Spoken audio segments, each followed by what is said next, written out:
तो आ गए आप। कैसे हो? उम्मीद करता हूँ कि सब कुछ बहुत मंगलमय होगा।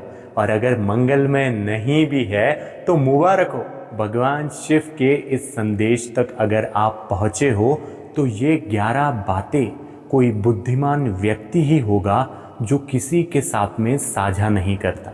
भगवान शिव ने स्वयं बताया है कि अगर कोई व्यक्ति सच्चे दिल से, सच्चे हृदय से मुझे पुकारता है, आज उसके मन में किसी प्रकार का शंका है, उसको टेंशन है, तो आज उसके सामने ये 11 बातें चली जाएंगी। और ये 11 में से ही कुछ चंद बातें हैं जिसके वजह से आज आप टेंशन में हो, आज आप स्ट्रेस में हो कि भाई मुझे कुछ समझ नहीं आ रहा है, लेकिन शिव ने ये संदेश आपके लिए भेज दिया है।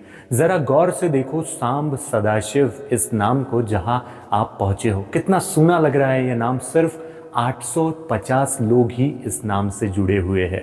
अगर आप भी सच्चे शिव भक्त हैं तो सांब सदाशिव इस नाम से जुड़िए, इसे सब्सक्राइब कीजिए, ये बिल्कुल फ्री है।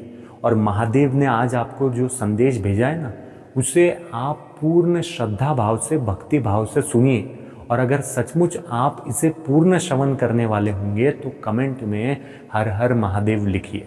आपको मैं दावे के साथ कह सकता हूँ कि ये जो 11 बातें हैं ना, ये भगवान शिव ने आपके ही लिए भेजी है। देखो हज़ारों करोड़ों नहीं लाखों वीडियोस यूट्यूब पर अपलोड होती है, लेकिन अगर आप थोड़ा सा सोच के देखो कि ये जो भगवान शिव का संदेश है ये आपके पास में क्यों पहुँचा है, क्योंकि इसका एक कारण है। आपका मन सच्चा है। आपके मन ने, ब्रह्मांड की शक्तियों ने एकाग्रित होके, एक चित्त होके आप तक इन संदेशों को पहुंचाया है। जो आप कह रहे थे ना कि महादेव मेरी मदद करो, मेरी मदद करो, ये महादेव ने आपकी मदद कर दी है। अब आप पर है कि आप महादेव की इस मदद को स्वीकारते हो या नहीं।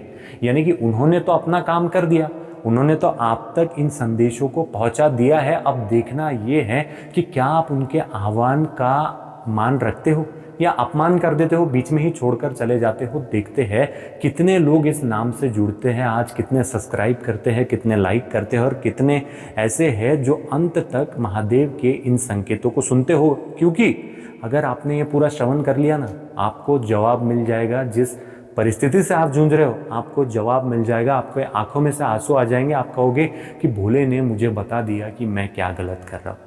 भगवान शिव द्वारा बताए गए गुण सिद्धियों तो के अनुसार कुछ ऐसी बातें जो एक बुद्धिमान व्यक्ति अपने मन में ही रखता है और उन्हें किसी अन्य व्यक्ति के साथ साझा नहीं करता। इन बातों का गुण महत्व ये है कि अगर एक व्यक्ति अपने आत्मज्ञान और साधना में उन्नति करना चाहता है तो उसे इन बातों को गोपनीय रखना चाहिए। ये भगवान शिव की बताई गई 11 बातें हैं जो बुद्धिमान व्यक्ति कभी भी किसी के सामने प्रकट नहीं करता। आपको बुद्धिमान बनाने चाहते हैं मेरे महादेव, इसलिए मेरे भोले ने क्या किया, ये 11 बातें आपके सामने पहुंचा दी। उसमें की पहली बात, धन की स्थिति और साधना। एक बुद्धिमान व्यक्ति अपने पास उपलब्ध धन की वास्तविक स्थिति के बारे में किसी को नहीं बताता। मेरे पास में इतना है, मेरे पास में उतना है, मैं तो ये कर लूँगा, मैं तो वो कर लूँगा। बेवकूफ़ लोग करते हैं। धन के बारे में कभी किसी को मत बताओ। आपके पास में कितना धन है, आपके धन की क्या स्थिति है, आपने कहाँ निवेश किया है, ये बातें मत बताओ। नज़र असली होती है। नज़र अगर आपको किसी की लग जाती है तो आप सड़क पर आ सकते हैं। उसका क्या स्तोत्र है, उसने कितनी संपत्ति अर्जित की है या वो कितनी संपत्ति अर्जित करना चाहता है, ये बात हमेशा गोपनीय रखना चाहिए। दूसरों के सामने अपनी आर्थिक स्थिति बताने से ईर्ष्या या कुदृष्टि की संभावना हो सकती है। लोगों की नज़र अच्छी नहीं होती। आपको लगता है ये तो अपना है, लेकिन वही आपसे जलता है। भोले ने कहा है कि मेरे शंकर ने कहा है कि वही आपसे जलता है, जिससे आपको लगता है मुझे इस पर बहुत भरोसा है, लेकिन वो अगले 10 लोगों को जाके बता देता है, अरे इसके पास तो बहुत पैसा हो गया। आपको नज़र लग जाती है, आपके पैसे आपसे दूर चले जाते हैं। इसलिए धन की स्थिति और आप क्या करना चाहते हो, जो आपके धन का साधन क्या है, ये कभी किसी को मत बताओ। अगर आपके पास में 50,000 आते होंगे ना तो आप बोलो मेरे पास में तो 10,000 है। कभी किसी को मत बताओ कि आपके धन की स्थिति क्या है। दूसरा, अपनी कमजोरियां और डर। ये बहुत लोगों को आदत होती है कि मुझे इस चीज़ से डर लगता है, ये तो मेरी सबसे बड़ी कमज़ोरी है। जिसे तुम बता रहे हो वो और किसी और को बता देता है और उसको पता चल जाता है कि आपकी कमज़ोरियाँ और डर क्या है। हर व्यक्ति में कुछ कमज़ोरियाँ और डर होते हैं। ऐसा कोई है क्या जिसमें कोई कमज़ोरियाँ नहीं, कोई डर नहीं? हर व्यक्ति में है, लेकिन समझदार व्यक्ति इन्हें कभी उजागर नहीं करता। यदि आप अपनी कमज़ोरियों का दूसरों के सामने खुलासा करोगे तो कुछ लोग इसका बेहतरीन फ़ायदा उठाने का प्रयास कर सकते हैं। इसलिए अपनी कमज़ोरियाँ खुद ही संभालो और खुद को मजबूत बनाकर मेरे ऊपर भरोसा रखो। भगवान शिव क्या कह रहे हैं कि जिस बात में तू खुद को कमज़ोर समझ रहा है और किसी और के पास में मदद मांगने के लिए जा रहा है, तो खुद को बोल कि नहीं, मुझे मेरे भोले पर पूर्ण भरोसा है। अगर आप इतना कह दोगे ना कि मुझे भोले पर पूर्ण भरोसा है, वो सब कुछ ठीक कर देगा। आप ये देखोगे कि सब कुछ सचमुच ठीक हो जाएगा। क्यों? क्योंकि आपने किस पर भरोसा जताया? देवों के देवों पर आपने भरोसा जताया। जब जालंधर इतना उत्पात मचा रहा था, इतनी शक्ति थी उसमें, सारे देव उसके समक्ष झुक गए थे, सारे देव महादेव के पास में गुहार लगा रहे थे। तो आपके इतने छोटे संकट को भगवान शिव क्या मिटाएंगे? नहीं, मिटा देंगे, लेकिन उसके लिए आपको अपनी कमजोरियां और डर औरों को नहीं बतानी है, भोले को बतानी है और निडर रहना है कि नहीं, ये सब होने वाला है। और देखो कैसा भोले आपकी नैया को पार लगा देता है। तीसरा, योजनाएं और लक्ष्यों का विवरण। भगवान शिव ने आपको ये बताने की कोशिश की है, वो आपको ये बताना चाह रहे हैं कि आपके जीवन की योजनाएं और लक्ष्य सिर्फ आपके लिए हैं। इन्हें अनावश्यक रूप से दूसरों के साथ साझा करना आपके मनोबल को प्रभावित कर सकता है। कई बार हम लोग क्या करते हैं, दूसरों को बता देते हैं कि मुझे ये करना है, मुझे वो करना है, फिर वो क्या करते हैं, फिर वो खुद तो कुछ नहीं कर सकते, इसलिए वो आपको बताते हैं कि अरे ऐसा तो संभव नहीं है। और जैसे ही तुम इस बात को सुन लेते हो, तुम तो भोले के परम भक्त नहीं हो, तुम्हें उन पे भरोसा नहीं है, तुम तुरंत उसके बात को सच मानने लग जाते हो। तुम्हें लगता है कि अरे हाँ, ये तो अंतर्यामी है, इसने कह दिया ऐसा संभव नहीं, तो ऐसा संभव नहीं, और तुम तुम्हारे कार्य के रास्ते से हट जाते हो, तुम ही तुम्हारे मार्ग का विघ्न बन जाते हो। इसलिए अपनी योजनाओं को और अपने लक्ष्यों को कभी किसी को मत बताओ। कई बार नकारात्मक लोग आपके उत्साह को कम कर सकते हैं। जैसे कई लोग क्या कहते हैं, क्या रखा है भोले में? कुछ नहीं रखा। हमारे ही समाज के लोग हमारे इसे सब्सक्राइब नहीं करेंगे, लाइक नहीं करेंगे, सपोर्ट नहीं करेंगे अपने सनातन धर्म को, खुद ही सब नकारात्मक चीज़ें करेंगे और फिर बाद में दोष देंगे भगवान को। आज भगवान ने तुम्हारे सामने ये भेजा है संकेत, सुनो इसे पूर्ण।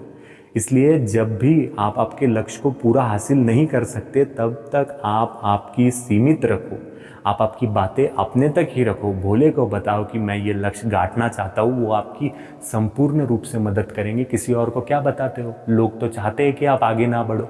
तो इसीलिए योजनाएं और लक्ष्यों का विवरण कभी किसी के सामने मत करो। चौथा, दूसरों के प्रति अपने विचार। हाँ, अभी कई लोग बहुत ज़्यादा परेशानी में हैं। बुद्धिमान व्यक्ति अपने मन में दूसरों के प्रति वो क्या सोचता है, इसे किसी से साझा नहीं करता। ये ज़रूरी नहीं कि हर विचार को व्यक्त किया जाए, व्यक्त करो, लेकिन हर विचार को व्यक्त करना भी सही नहीं। किसी के प्रति सकारात्मकता या नकारात्मक विचारों को साझा करना आपको उलझनों में डाल सकता है। अपनी राय को अपने पास रखें और हर परिस्थिति का सामना संतुलित ढंग से करें। अपने पर बीतने वाली कोई भी परिस्थिति में भगवान शिव पर अपना पूर्ण भरोसा रखें। कई लोगों को आदत होती है कि वो क्या कर देते हैं, किसी तीसरे की बात किसी दूसरे को बता देते हैं। अब वो दूसरा क्या करता है, तीसरे की नज़र में अच्छा बनने के लिए जाता है और उसे सब कुछ बता देता है कि इसने तो ऐसा ऐसा कहा तेरे बारे में, और बनी बनाई चीज़ को बिगाड़ देते हैं। लोग आजकल अच्छे करने पर ध्यान नहीं देते, वो बुरा करने पर ध्यान देते, वो आपके जीवन को तहस नहस कर देते हैं। इसलिए भगवान शिव आपसे कह रहे हैं कि दूसरों के प्रति आपके क्या विचार है ना, ये आप किसी को मत बताओ। भोले को पता है आपके क्या विचार है, बस आप उससे बात करो, उसके पास आप कहो, वो आपके हर समस्या का हल करेगा। लेकिन किसी और के पास में मत बताओ, क्योंकि हम सत्ययुग में नहीं कलयुग में हैं। लोग इसका फ़ायदा उठाते हैं, आपको तोड़ने की कोशिश करते हैं, आपके बारे में दूसरों के पास में चुगलियाँ करते हैं। पांचवा, अपने पिछले रिश्तों और अनुभव का उल्लेख। बुद्धिमान व्यक्ति अपने पिछले रिश्तों, उनकी विफलताओं या किसी बुरी घटना के अनुभव को दूसरे के सामने नहीं लाता। अब हमें बड़ी आदत होती है, क्योंकि हम क्या है भैया, हम बड़े भावनिक व्यक्तिमत्व वाले लोग हैं। हम भोले पर तो भरोसा करते हैं, लेकिन इसी के साथ में हम किसी चंट चालाक व्यक्ति को अपने पिछले रिश्ते, अपने पिछले अनुभवों के बारे में बता देते हैं, जिसके वजह से क्या होता है, हम ही और दलदल में फंस जाते हैं, बल्कि दूसरों की दृष्टि में भी उन्हें कमज़ोर या अस्थिर बना सकता है।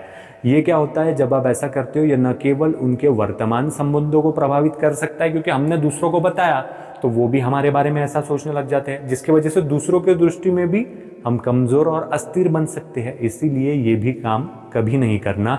अपने अतीत को वर्तमान में बांधना मूर्खता है। कल क्या हुआ वो जाने दो, कल का हिसाब भोले ने तुमसे नहीं मांगा। आज तुम क्या कर रहे हो, आज तुम्हारे साथ क्या हो रहा है, आज अब है तुम्हारे पास में, कल है क्या नहीं। कल तो चला गया, कल तुमने क्या किया इसे छोड़ दो, जाने दो, लेकिन आज में जियो, अब में जियो, भोले में जियो, क्योंकि भोला समय है और समय अब है। कल क्या है तुमको नहीं पता, और कल क्या हुआ था इससे कोई फर्क नहीं पड़ता, आज में जियो। छठा, अब पूर्ण ज्ञान और अधूरी जानकारी। भगवान शिव का मत है कि जब तक किसी बात को पूरी तरह से समझ लिया न जाए तब तक उसे दूसरों के साथ साझा करना उचित नहीं होता। अगर आपको किसी चीज़ के बारे में कम ज्ञान है तो बोलो ही मत। किसी के नज़र में अच्छा बनने की ज़रूरत नहीं, तुम्हें बस एक ही इंसान के नज़र में अच्छा बनना है, वो है हमारे शिव। अगर तुम उनके नज़र में अच्छे बन गए, उनको पता है ना तुम कैसे हो, वो तुम्हारे ऊपर कृपा दृष्टि ज़रूर बरसाएंगे। वो तुम्हारे ऊपर इतनी कृपा दृष्टि बरसाएंगे ना कि आप कहोगे कि यार अब बस हो गया, मुझसे नहीं रहा जा रहा, मुझसे पैसे रखे नहीं जा रहे, इतना धन, इतनी संपत्ति आपके पास में आएगी। लेकिन अधूरी जानकारी का प्रसार न केवल आपको गलत समझा सकता है दूसरों की नज़र में, बल्कि आपकी साख को भी खराब कर सकता है। आपकी दूसरों के नज़र में जो साख है, जो आपकी दूसरों के नज़र में इमेज है, जो जैसे लोग आपको देखते हैं, वो भी क्या हो जाएंगी, खराब। क्योंकि वो क्या बोलेंगे, अरे इसको तो कुछ भी नहीं मालूम, फिर भी ये बीच में बोलते रहता है, इसके पास में तो कोई जानकारी ही नहीं। तो ये काम करने से बचो। आपका जो अधूरा ज्ञान है वो आपके ही ऊपर फिर से पलट सकता है। और बुद्धिमान व्यक्ति को अगर किसी चीज़ के बारे में नहीं पता, किसी चीज़ के बारे में उसे अगर अधूरी जानकारी है, तो वो उसके बारे में कोई चिंतन या मनन या किसी और के पास में उसकी कोई बात नहीं करता। ऐसे समय शांत रहना सही है, ऐसा भोले ने बताया है। सातवीं, आध्यात्मिक साधना और व्यक्तिगत अनुभव। एक बुद्धिमान व्यक्ति अपनी साधना और आध्यात्मिक अनुभवों को हमेशा गुप्त रखता है। भगवान शिव का मानना है कि हर व्यक्ति का आध्यात्मिक अनुभव व्यक्तिगत होता है और इसे दूसरों को बताना कई बार गलत फहमियाँ पैदा कर देता है। जैसे भगवान शिव की कृपा आप पर है करके आप ये सारी बातें श्रवण कर पा रहे हो। भगवान की बातें आप क्यों सुन पा रहे हो? क्योंकि भगवान की आपके ऊपर कृपा है। अगर भगवान की आपके ऊपर कृपा ही नहीं होती और मैं कितना भी कहता कि आप देखो, सुनो, आप यहाँ तक पहुँचो, तो आप सोचो इतना बड़ा ब्रह्मांड है, इतनी सारी बातें दुनिया में चल रही है, न जाने क्या क्या चल रहा है, लेकिन आप क्या कर रहे हो? भगवान की बातें सुन रहे हो। और ये जो आध्यात्मिक साधना है ना आपकी, उसी के कारण आपका जो मन है वो भगवान के प्रति सच्चा है, वो शिव में लगा हुआ है, इसीलिए आप इन बातों को सुन पा रहे हो। आध्यात्मिक प्रगति के लिए इसे अपने तक ही सीमित रखो। अगर आप किसी और को बताओगे ना तो वो आपको बेवकूफ़ों में निकालेगा और इससे क्या होगा कि जो आपकी भगवान के प्रति भक्ति है वो कम होगी। लेकिन आपने जो अपने मनोकामनाओं के ध्वनि को भगवान तक पहुंचाया है, इसीलिए आप आज इन सब बातों का श्रवण कर पा रहे हो। ये निश्चित है, ये शिव कृपा है आपके ऊपर कि आप इसे सुन पा रहे हो। लेकिन ये जो अनुभव है आपका, ये जो साधना है, इसे आप व्यक्तिगत रखो। ये आपका व्यक्तिगत अनुभव है, किसी और को मत बताओ। आठवां, स्वयं के खिलाफ षड्यंत्र की जानकारी। अगर किसी व्यक्ति को लगता है कि उसके खिलाफ षड्यंत्र रचा जा रहा है या उसके खिलाफ नकारात्मक बातें हो रही है, तो ये समझदारी होंगी कि वो इस पर प्रतिक्रिया न दे और संयमित रहे। क्यों? क्योंकि भैया तुम शिव भक्त हो, तुम्हें ज़रूरत नहीं है किसी और को ये बताने की कि तुम्हारे खिलाफ षड्यंत्र रच रहा है। रचने दो, तुम्हारे साथ में देवादिदेव महादेव खड़े हैं। कौन खड़े हैं? देवों के देव महादेव तुम्हारे साथ में खड़े हैं। तो अगर तुम्हारे ऊपर कोई षड्यंत्र रच रहा है, कोई तुम्हारे बारे में गलत बातें कर रहा है, कोई तुम्हारे पीठ पीछे बोल रहा है, बोलने दो, लेकिन तुम उस पर प्रतिक्रिया मत दो। इसकी जानकारी का प्रसार करने से आपकी स्थिति और ख़राब हो सकती है। अब जिनको नहीं मालूम कि आपके साथ में षड्यंत्र रच रहा है, उनको भी पता चल जाएगा कि अरे इसके ऊपर तो लोग षड्यंत्र रच रहे, अरे इसके साथ में तो ऐसा हो रहा है। भोले को पता है तो वो आपका साथ ज़रूर देंगे। आपको ये सारी बातें करने की ज़रूरत नहीं है। समझदार व्यक्ति इस जानकारी को अपनी सुरक्षा के लिए हमेशा हमेशा गुप्त रखता है, और असल समझदार व्यक्ति शिव भक्त होता है, इसीलिए वो शिव में अपने षड्यंत्रों के उत्तरों को ढूंढता है। अगर कोई व्यक्ति आपके ऊपर षड्यंत्र रच रहा होगा तो भोले को याद करो, वो उस षड्यंत्र पर पानी फेर देगा। 9वां, सामाजिक समर्थन और संबंधों का दायरा। भगवान शिव का मत है कि आप किन लोगों से जुड़े हैं और किस हद तक उनसे सहयोग प्राप्त कर सकते हैं, ये जानकारी सार्वजनिक करने से बचना चाहिए। यदि आपके मित्र या समर्थक आपके विरोधों के सामने उजागर हो जाते हैं, जो आपके विरोधी है उन्हें पता चल जाता है कि आप दिन रात किसके साथ में उठते हो, बैठते हो, किन के ऊपर आप कूदते हो, किन के ऊपर अगर आपको कोई परेशानी होगी तो आप किसके पास में जाते हो, अगर ये बात किसी और को पता चल गई तो वो भी आपके विरोध का शिकार हो सकते हैं। इसीलिए हमेशा भरोसा शिव पर रखो। अगर उस पर भरोसा रखोगे तो दुनिया की कोई ताकत तुम्हें हिला नहीं सकती, टच नहीं कर सकती, तुम्हें हाथ नहीं लगा सकता, कोई एक बाल बांका नहीं कर सकता, इतनी ताकत है मेरे शिव में। 10वां, अपनी कमजोरियां और पिछली विफलताएं। ऐसा कोई व्यक्ति नहीं इस पूरे संसार में जिसकी कोई कमजोरी नहीं होगी या फिर वो विफल नहीं हुआ होगा। कई बार ऐसा होता है कि हमारी कुछ ना कुछ कमजोरी भी होती है और हम किसी कार्य में विफल भी हुए होते हैं। यानी कि हर बार अपन ने कुछ लिया और हर बार ऐसा ही हुआ, ऐसा होता है क्या कुछ कि अपन ने कार्य लिया और कार्य बिल्कुल संपन्न नहीं हुआ? नहीं, कभी कभी नहीं होता, कभी कभी भगवान की इच्छा नहीं रहती। लेकिन ये जो अपनी कमजोरियाँ, अपने जीवन के संघर्ष और अपनी असफलताओं का विवरण साझा करना केवल आपके आत्मविश्वास को कम करता है। भगवान शिव कहते हैं बुद्धिमान व्यक्ति इन्हें निजी रखता है, क्योंकि दूसरों के सामने अपनी विफलताओं को प्रकट करना आपका प्रभाव और छवि कमज़ोर कर सकता है। देखो दुनिया क्या है, दुनिया बड़ी हरामी है। वो क्या करेंगी कि आपके सामने तो सुन लेंगी आपकी बातें, लेकिन फिर और 10 लोगों को बताएंगी।